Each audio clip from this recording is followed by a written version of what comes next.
Sing Fam, it's Coach Kirsten, and this video is called Get Physical.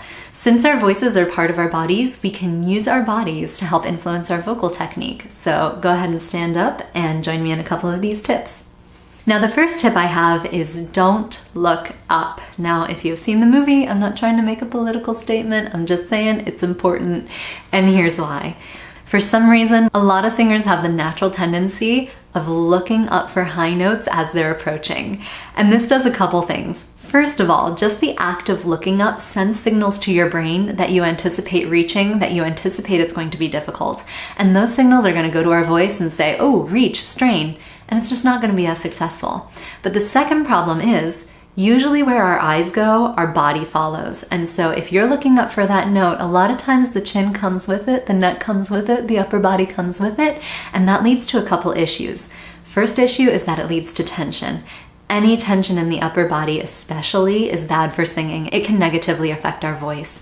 But secondly, the more you move your neck and you move your chin upward, the more it affects the resonance in your vocal tract. So for example, if I sing an ah,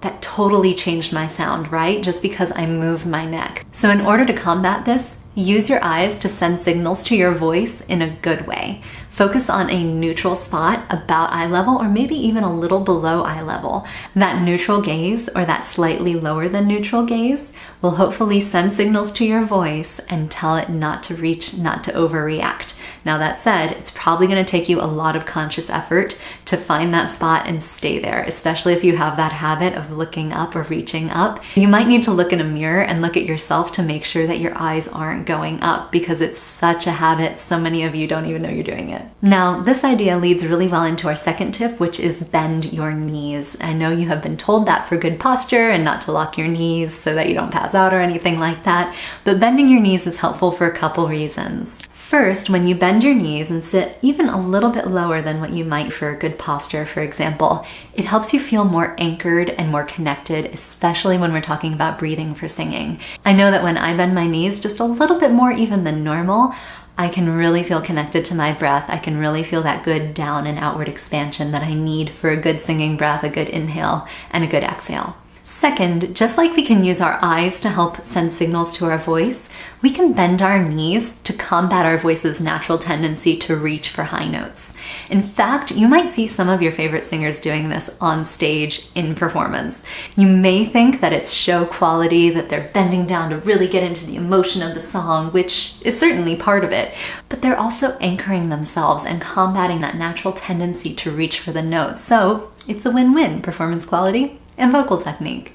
Finally, the last tip is use your hands. Now, we all know people who talk with their hands, right? Present company included. I am self-aware, I do this a lot, but there's a reason for that. The part of our brain that controls our voice is actually right next to the part of our brain that controls our hands. So when one part of the brain is activated, the other part likes to be activated too, which is why we tend to talk with our hands. But we can use that in reverse. We can use our hands to help influence our voice. So one way we can do that is by using a forward motion with our hands to encourage connection between notes and syllables. If you have a tendency to be choppy on certain notes, you can use your hand to encourage that airflow and to make everything really smooth. And the final fun way that we can use our hands in singing is vibrato. Now, disclaimer, healthy vibrato is the result of good airflow, no tension, and good shaping. We certainly do not encourage you to force or try to make vibrato happen. But if you have a good handle on good consistent airflow and consistent shaping, you can add in this next fun thing, which is, wait for it, jazz hands. If our hands are doing something, our voice feels inclined to do it and vice versa. So by shaking your hands, you can get a little bit of vibrato in there. But again, don't force the vibrato if it's not happening. You need to work on airflow and shaping and reducing tension a little bit more.